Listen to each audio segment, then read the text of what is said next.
Welcome to the Java Cafe, Java fam. Good morning, everybody. Good morning. Good morning. My phone just rang and I'm like, oh, shoot. Good morning, everybody. Good morning. Today is Wednesday, January 21st, 2026. And you are in the Java Cafe this morning.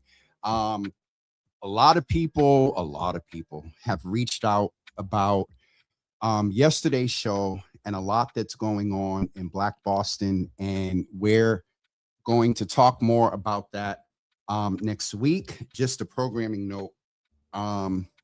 This morning we have Cory McCarthy with us, who is the Director of Student Support at BPS. We're going to talk about a lot of the great work that they're doing. He's no stranger to the Java Cafe and has been with us before, so I'm looking forward to that. But tomorrow morning, City Councilor Liz Breeden will be with us, the new president on, and if you're from Boston, your hoodie has to sit right. I'm sure my brother Cory knows about that. Anyway, Liz Breeden will be with us tomorrow. She is the new city council president, and we're going to have a conversation with her. Also, just as a programming note, a lot of folks are reaching out about when is your next show with Mayor Wu? 2 weeks from today, February 4th at 10 a.m., Mayor Wu will be with us. And so I want to level set a little bit in reference to my guest today. Are we going to ensure that the community is aware of the process when it comes to high school sports and transfers and things like that? He is aware, and we're all aware that there is a sentiment that a student got caught in between, some old heads or adults type of energy. And so we're not going to spend a lot of time on that. He's going to explain the process.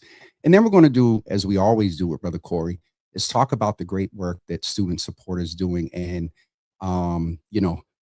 I go back and I asked him the other day if he was familiar with Dr. Rose's. And if you were around some years ago, I haven't seen the energy and level of student support on a citywide level since she was there. And so now Cory has picked up the reins and is doing great work there. So let's go ahead and bring him in. Welcome him to the Java Cafe, everybody. And Brother Cory, the way your camera, so what's that? Yo, you ain't you don't know who that is? Is that Thanos? So because of the camera, it's fake. Is that Thanos? Who is that? That's Black Light. Who's Thanos? No, who's because it's blurring a little bit. Oh no, this is Thanos. This is Thanos. That's what I thought. Thanos. Thanos is, you have a couple of guests. You can't just have me without Thanos, 5 rings. He got 5 rings. I got 5 rings. No, I'm kidding. All right. Now, how you doing? Thanks for having me on. You coming out swinging this morning. Good morning, sir. Good morning. Good to have you. Good morning, brother. As always, you are not a vet. I mean, you are a vet in the Java Cafe and not a stranger. And so, Cory, in the beginning here, let's just, like I do with the mayor, when there are hot topic issues, a lot of social media commentary, I think it's important that we aim today to bring clarity around the process when it comes to students transferring. For those of you that don't know what I'm talking about, there's a lot of chatter on social media regarding a young man who is not currently playing basketball. And there's a lot of opinion, there's a lot of videos, there's a lot of posts, and there is a lot of commentary. And I think it's important that the community understands the process. And anything else that you would like to share, Cory, in reference to advocacy that student support does in situations like this for athletes. So please greet the audience, and then anything that you want to clarify around process and any updates to community. I think we all share, you've seen the posts and stuff that, and you've demonstrated this, the priority is the students and the student, the young people. So yeah. Floor is yours, sir. Good morning, everyone. Thanks for having me on. I first want to, I think we all as a community owe the young man and his family an apology because I believe that his case has been a casualty of adults who did not make the best decisions that would have, in my opinion, would have allowed him to play. But I think in our community, action has to be rooted in policy. And for my office, we are there to uphold a policy that is a statewide policy. But to further give that a breakdown, students no one wins. Only the students lose when adults can't get their acts together, right?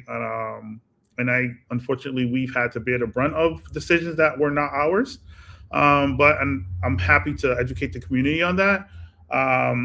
First things first, when a student transfers, they're automatically ineligible. Can you clarify ineligible? What does that mean? Yeah, you cannot. If you transfer to another school, you cannot play sports the next year. You have to sit the year out, unless the sending school, and I'm not going to name schools or individuals, unless the sending school gives you the thumbs up that you were cleared academically, or there was no recruiting. That clears you to play. So for people who bring up other schools who had waivers, their schools have signed those waivers, so they are cleared. In this particular case, once you transfer and you're transferred to play a sport, you're automatically ineligible. What our office did was have multiple investigations and meetings, not to withhold the student from playing, from trying to find every route possible for the student to play. Can you say that again? Because part of the chatter has been there's a hashtag, I think, let him play. And so can you clarify that part again about within your power? If anyone who knows me and my background for young people, I am never going to do anything to prevent a student from playing. However, as a community, we have to understand that policy is our boxing gloves. It leads to action, right? There's no greater representation of change than policy. And the policy is a student is automatically ineligible when they transfer. However, there are multiple mechanisms for a student to play, such as appeals, which was done, and such as creating a review board, which we have, and the review board is there to review cases specifically around eligibility. The MIAA, which is a state association that governs sports, they also play a role in this as well, and they also rejected the opportunity for the young man to play because, and I'm not going to disclose any details of the thing. I think people have put this young man. I think this young man has been exploited in terms of like his businesses being out there, his personal life. We don't want that. People are coming after my personal life, which is okay with me, right? I'm in the community, so I can't be in the hood and somebody not know the guy. If the dude who ran a corner store around the way from me will tell you how many brothers and sisters I got. So I'm okay, right? But when it comes to young people, we have to be careful. We have to be mature, and we cannot crowd fund opportunities for to be divisive in our community, because kids lose when adults become that way. So we did explore every single opportunity for the young man to play. It's very unfortunate, and anything I could ever do to help the young man, we will do. Our office will do. It's literally our role. But I understand why it's so complicated. I love that the community is sort of like come together to support young people, and I hope that energy is the same around some of the other pieces in our community, like such as voting, such as reading levels, such as special education advocacy, such as going to college or workforce development. We hope that energy continues, and there's no one to be mad at other than us either learning or addressing adults that I believe could have handled it a lot better. So, I really, really feel bad for this young man.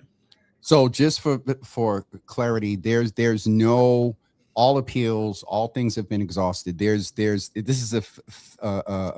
is finished. He's not going to play in his senior year under no circumstances? There's no circumstance where he can. The deadline has passed since December.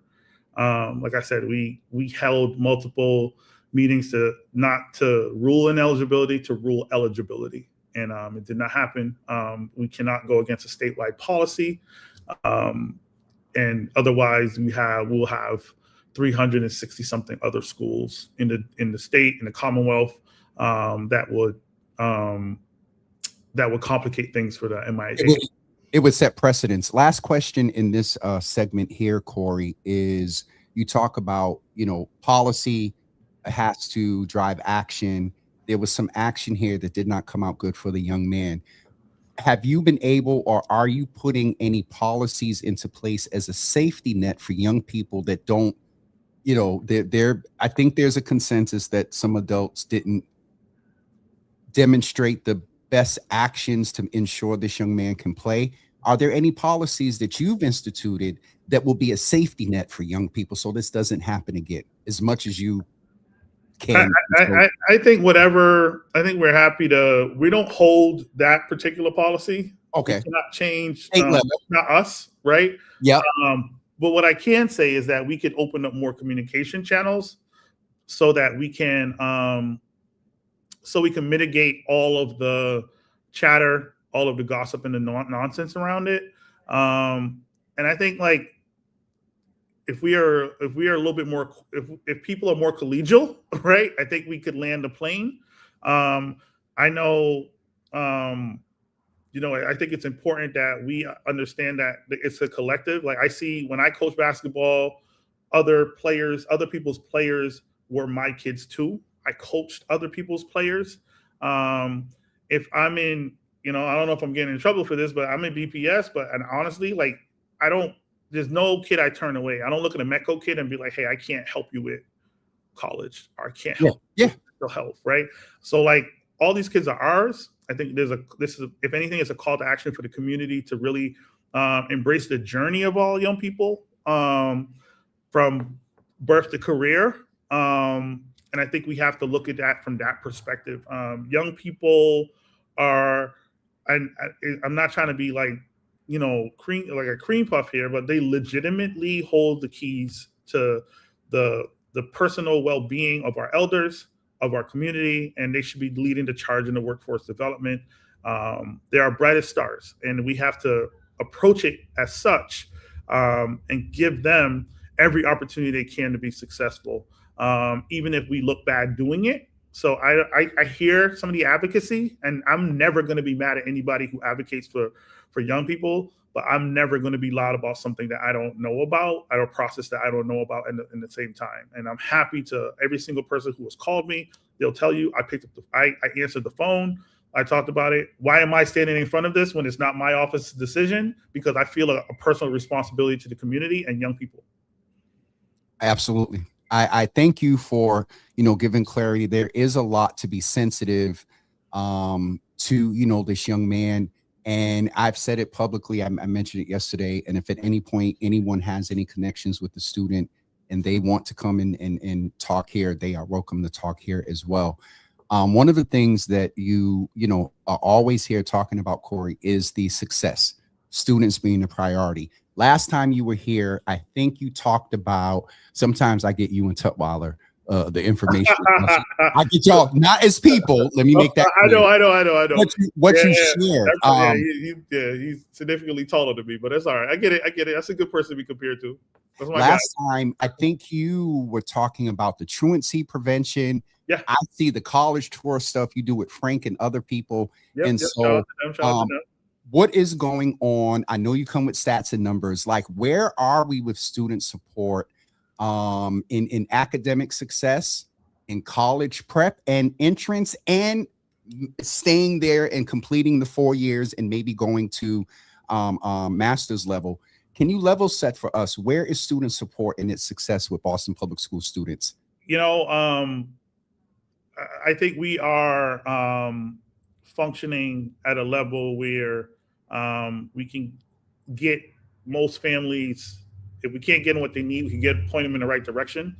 All right, starting with athletics, athletics, we have we're introducing for the first time ever Foundations, which is an elementary sports program, where we will have for the first time in history, have 5 sports: football, track, flag football, track, basketball, volleyball, indoor football. Oh, well, football in Barbados. I'm from Barbados, so I call it football. Indoor soccer and volleyball. The reason why that's important is now we can have elementary sports leading into middle school sports and leading into high school sports. I used to be so mad when I was a high school coach, I would get players that just played for the first time. But everybody knows that sports is youth development, right? So now if you now have this sort of like trajectory of athletics and the relationship with athletics, I'll put athletes against anyone in the city, right? In terms of like production, our brightest stars in the city of Boston are student athletes. They go to college more, they go to school more, they finish college more than any other demographic, right? So we now have this Foundations program where we can have 5 sports across multiple elementary schools. We are now developing a stronger relationship with students understanding what their trajectory is in terms of their career and success. So the entry level, the interest to youth development comes through sports. So that's one thing we're super proud of. More than ever in athletics, we are offering new sports. We do have golf, which is, people are like, geez, how are you guys able to do that? We have golf simulators. I mentioned esports in the past, and not just playing esports, but actually learning how to design and make the games. And it's now $1 billion industry, and we're looking at it from that perspective. Our camps were through the roof last year, over enrolled. And once again, sports is youth development. So it just wasn't really about playing dribbling a basketball. It was more like, hey, who are these people I can put in front of you that you could build this relationship, who could check on you? Not just having adults around kids, but having like older high school kids around younger kids and developing that mentorship. From a mental health perspective, we have a strong partnership. I would like to highlight that we have with Cartwheel, where kids can not only choose who they want to get therapy from, but also like parents could get it, staff could get it, and it's telebehavioral health, which is a growing industry, and it is free for BPS students. You know what I mean? Like, you could get it if you're struggling. We had with Frank's office, we developed something called My Brothers and My Sisters Mental Health, where students were able to, and families were able to identify students who needed mental health support. We signed them up. Students were able to get up until 8 p.m. at night, and sometimes Saturdays, the therapy that they need and the support that they need. And so shout out to folks, shout out to many of our staff members. I think one thing that we haven't really highlighted yet as a city is talking about, we got a Bloomberg grant, and shout out to our health services and department. And that grant has allowed every single BPS student to get eye care and a pair of glasses. I'm gonna say it again, right? Every single student in BPS can get eye care and a free pair of glasses through this. Right? So free therapy for the students and the family wrap around, free eye care. Now, I'm in the health industry. I have to ask this question. What's up with dental? I just find us a grant.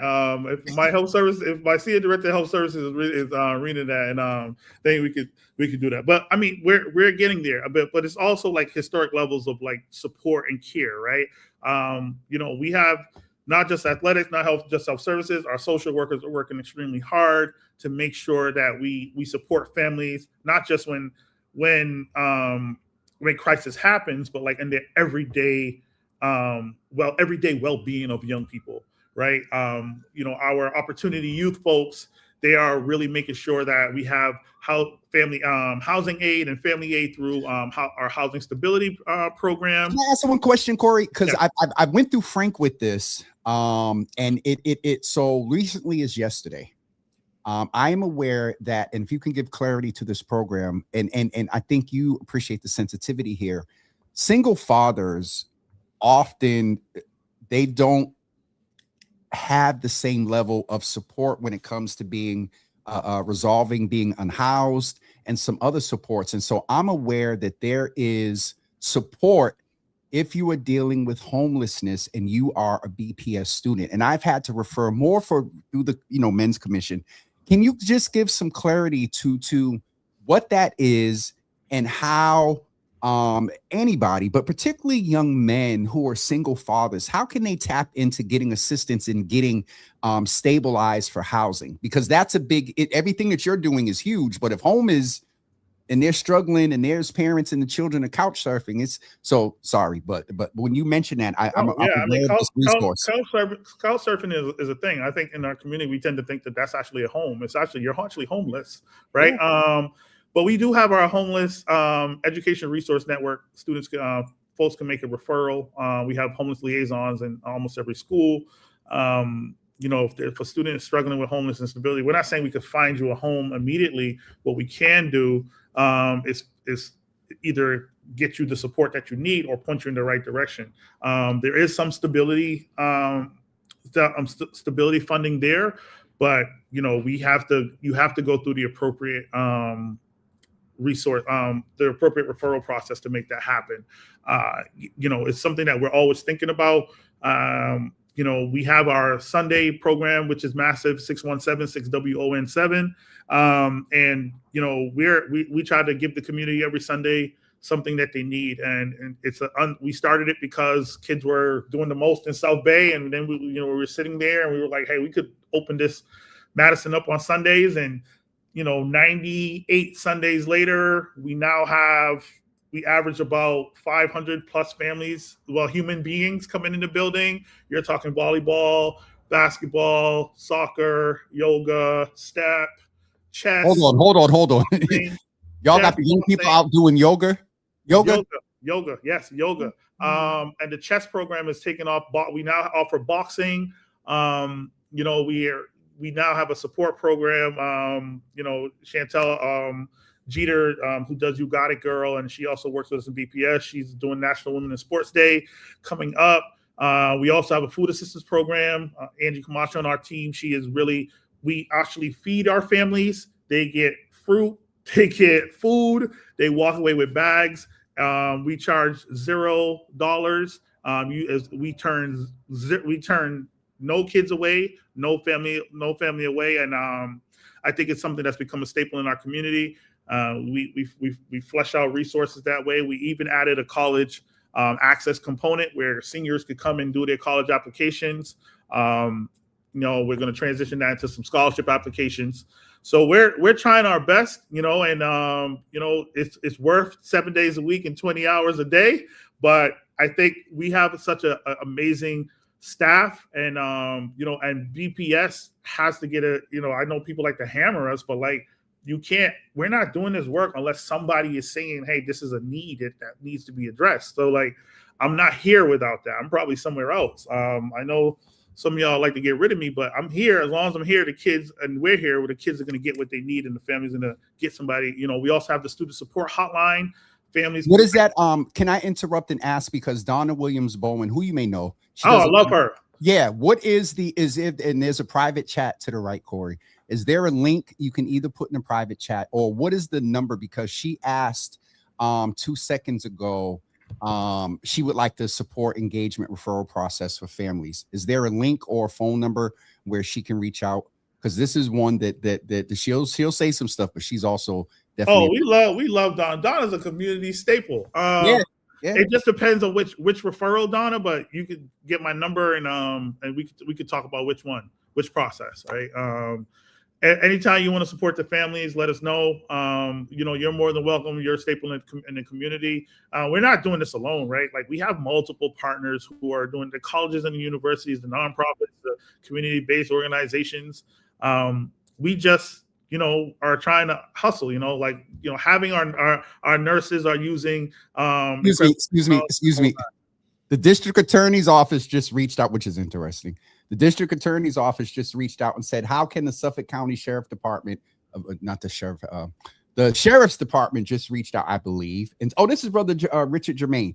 Inbox me, Brother Germain, and I'll connect you with Cory, because some folks down at South Bay want to connect and support the initiative.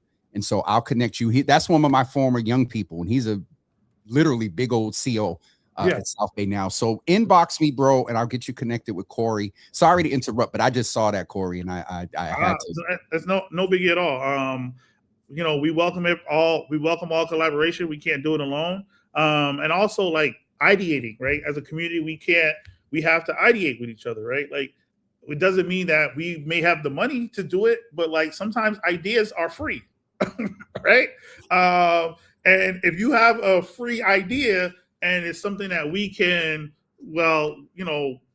it's nothing to open a gym or create a space that where young people could do amazing things. And like we have a full menu coming up for Black History Month. I look out for that. We're gonna probably try to tap you in terms of like we're having a Black Doctors Night where we have folks who have PhDs and their doctorates from HBCUs are going to come in and do a panel. We're going to have a day called Keep It Real, REEL, where we're going to log on and we're going to watch a movie that the kids probably, we're trying to put kids on to like stuff that we grew up with, like, Dave Chappelle's Block Party or The Hate U Give or something like that. Not belly. Not belly. Not trying to get me fired. Yes, sir. And then we're gonna have a Divine Nine night. We're gonna have a Black Lawyers night as well. We're gonna have a poetry contest. I think it's important that we understand that, and given the climate, we want folks to understand Black history is our history, and we have to really push that out. The same thing for Women's History Month, right? And Latino heritage. Like we have to celebrate, but also show kids and highlight kids and highlight these things of points of importance for our young people. So we'll be pushing that. And obviously we'll be doing our college tours. I think we've done about 16 of them in the past 2 years. Our 4-year placement rate for students who attend. I was going to ask, what is your success rate since you've been there of guiding through and or getting in college and then completing the 4 years? Do you have that number by any chance? Okay, so wonderful. So number one, why do we go on HBCU tours? The reason we go is so that the students cannot go to a PWI and say, hey, I do not have a relationship with the HBCU. If you go, fine. But it's to improve your relationship with college. So as of now, as far as a 4-year school, we have 77% of the students who've gone on our tours that attended a 4 years are attending a 4-year school. That is a very, very high number. That's not including the kids who took a year off, right? Okay. These are those that went right in. Go back and you kick off and you go back. You are now up in that number. We recently took some students. We took about 30-something black males. 40-something black males to an HBCU tour in North Carolina. We met with admissions teams, and they came back with over, I think it was something like $8 million worth of scholarships. They're all getting them in.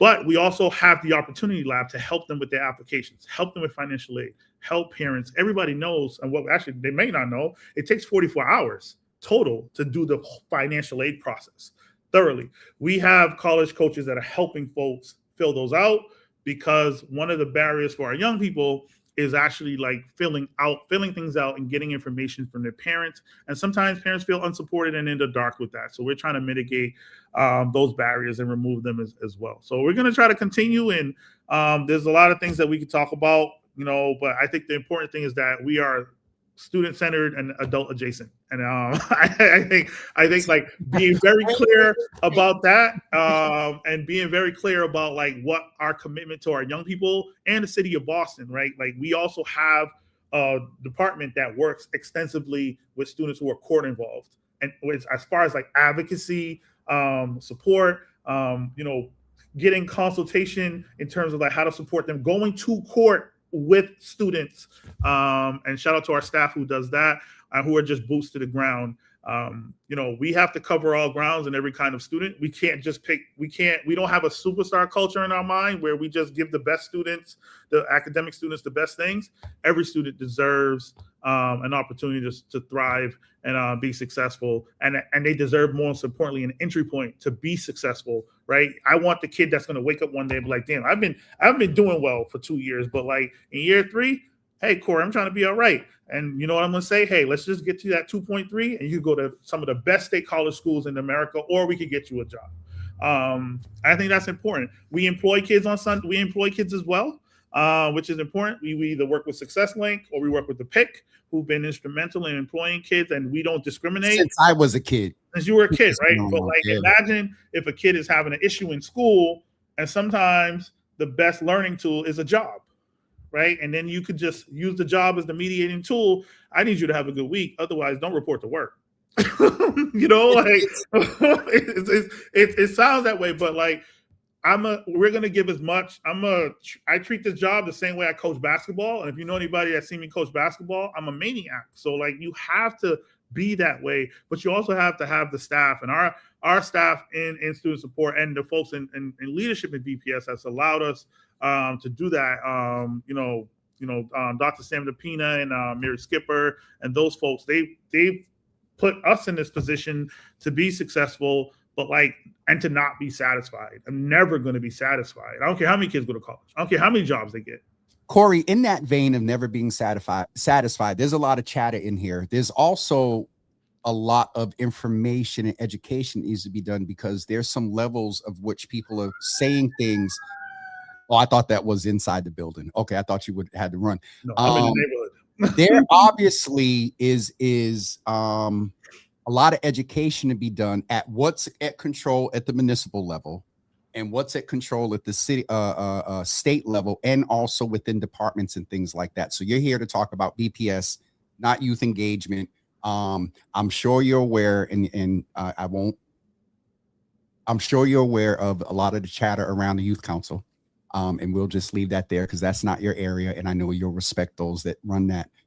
When you talk about not being satisfied, I want to end on a good note. So I want to also ask a question that, who was it? Tony Martin said, and he kind of spoke to this, Tony, a little bit. He said METCO, but not charter. Cory, you remember some years ago of the split in the legislature and whatnot with the charter schools and public schools. But like public charters, there's charters, public charters, and BPS, right? Like people really got to think different. So let me ask, what she say between Boston Public School students and charter school students. So Tony, clarify, or she probably say both and period. You said a few seconds ago that if a METCO kid comes to you, you're not going to deny them services within what you can do, because they're not in BPS. How do you answer Tony's question about charter school students that may want to take advantage of some of the things that you're doing where they are allowed? Because if you got the new Sunday, not the BPS Sunday thing, the mayor got beat up a little bit because at first it was just BPS. Now it's open to all students. Can charter folks come and to take advantage of some of what you're doing? Cory, no. Hold on. I don't. If I see a young person that comes and they're saying, "Hey, I want to get better at something," I am not closing that door. If a young person is hungry, they're not going to go unfed. I don't play those kind of. I'm not a politician. I let the politicians decide whether or not they want to get to, right? So I'm not going to. I make no bones. I don't care who gets me in whatever thing. Like if you're a Boston kid is a Boston kid, and a Boston kid that's not in BPS has a potential to be a BPS student. So I ain't going to treat that person bad because our enrollment need to go up. So that's your answer. Everything you said, you might get in trouble for. That so might be one way they'd be like, so yes, Cory, you can go to a charter school, but come back home. I appreciate it. And I, even in this time of this is a serious issue. Our young people are priority. We also have to have times of Black joy, because this is stressful. You're a public figure. There's some chatter in here right now, and I text who I need to text. But I appreciate your commitment, Cory, in spite of. If there's ever any of that kind of chatter, right? Like they could, my phone number is public. Kids, families get access to the same number everybody else. They could pick up the phone and call me. And if you're not, anything else is just gossip. Okay. With that being said, Cory, thank you for being with us today. Tony said, boom, thank you. This community discussion that really needs to happen. Charter schools, not all, but a lot of horror stories for youth. I'm just finding out, not a joke at all. I will follow up with him. Tony, thank you for that. Cory, thank you for being with us. Thank you for those of you that are chiming in late. and was chiming in to see if we was going to talk about the other stuff. It was in the beginning, and we did address it and talk about it, and he gave clarity to the process. And so Selena. Okay, I'm going to get you off of here, Cory, because the comments are very active. Not so much about you, but charter, Metco, and things like that. So it's some things. Happy to support. If there's a young person out there that needs help, I'm not limited. I'm limited to my job, but I'm not, as a human, I'm not limited to people. Right, Cory, get off of here before I get in trouble. I'm going to be the one that gets in trouble. But thank you, sir. Keep us abreast of things that are going on, and we'll talk. Thank you. All right, brother. Thank you. Folks, I hope you got some information from Brother Cory today. I know Domingo. Refer to my text.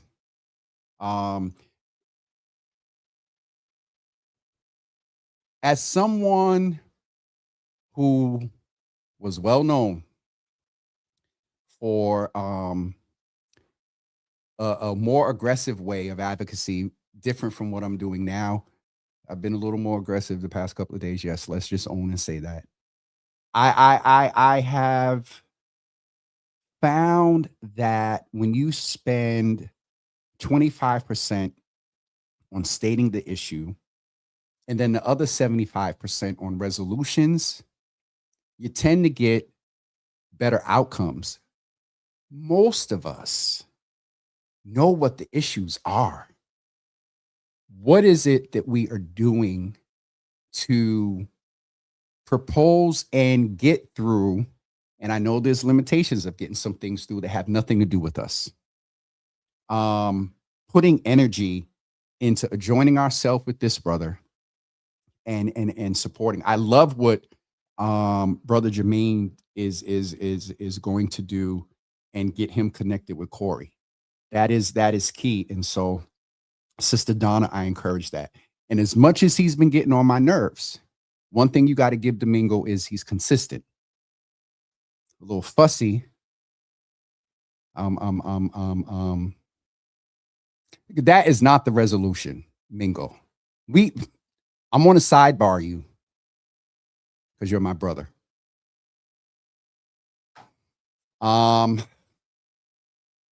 Saw Brother Hampton. I don't know if that's his legal or first name. Definitely looks familiar. I've seen some things that he's doing in community and active. Shout out to you for what you're doing. And Mingo as well, and Donna and others that are in here. Fred Drick said the issue is we need everyone, not just BPS employees, and people would rather. Thank you for the spelling, because he tried and getting outside and doing the work.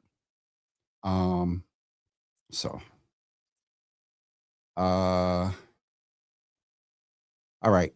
We will see everyone now. Tomorrow morning at 10 a.m. We're going to have another convo.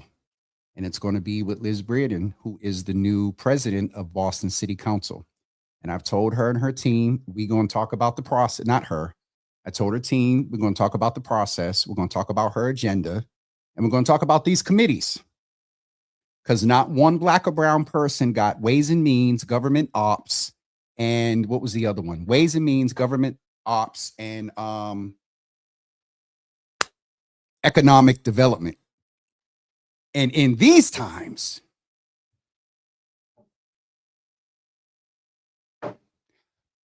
I'm not going to go into what I went into yesterday. Dina, thank you. Thank you. Thank you for the reminder. For those of you that are listening today, and please pass this on to someone else. And when we're talking about politics and advocacy, I knew this woman firsthand. She got me together a couple of times too, when Marty Walsh was running. Please, in the name of Miss Marie Marshall, do a random or intended act of kindness today. Pay for somebody's coffee. Pass somebody a tissue. Pay for somebody's groceries. Give somebody a nice compliment. But when you're doing it today, please be sure to do it in honor and memory of Marie Marshall, the mother of one of our Java family charter members, most supportive, fashion designer, ottoman maker, starting trouble with me in the comments often, Dina Marshall Tauber, please do that in support of her. All right. We're going to get ready to wrap up. I am named after her, my babysitter. Love her and think of. Are you serious? I can't see the thumbnail. All right, Miss Martin. That's yo, Richard, inbox me so I can get you or email me and I'll just forward your email to Cory. info@javawithjimmy.com. info@javawithjimmy.com. And as soon as you email me, I'll push that out to Cory like immediately. All right.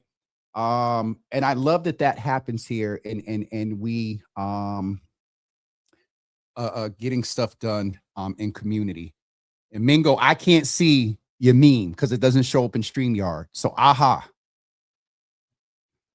You better be glad my mother's on here and this ain't after dark. All right, folks, we'll be back tomorrow with Liz Bearden.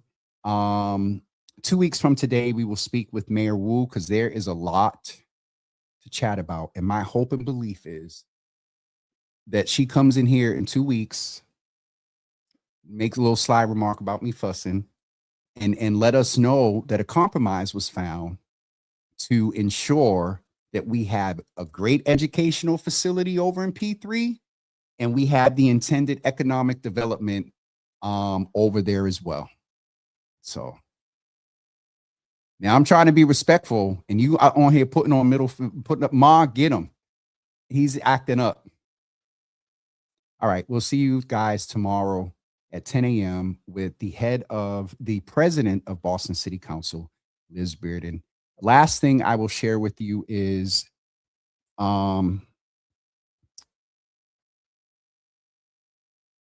Black leadership is watching, and there is a coalescing that is happening away from silos and stuff like that. So I need to let you all know, because a few people have reached out and asked me, are you going to have this entity on? And what are the Black electeds doing? And I've made phone calls, and I had almost an hour phone conversation with an elected today. And people are, they're watching and they are recalibrating. And so I want to let the Black community know that. And as we hear about things, we will keep you abreast. And when it's time for action, all these wonderful comments is cool.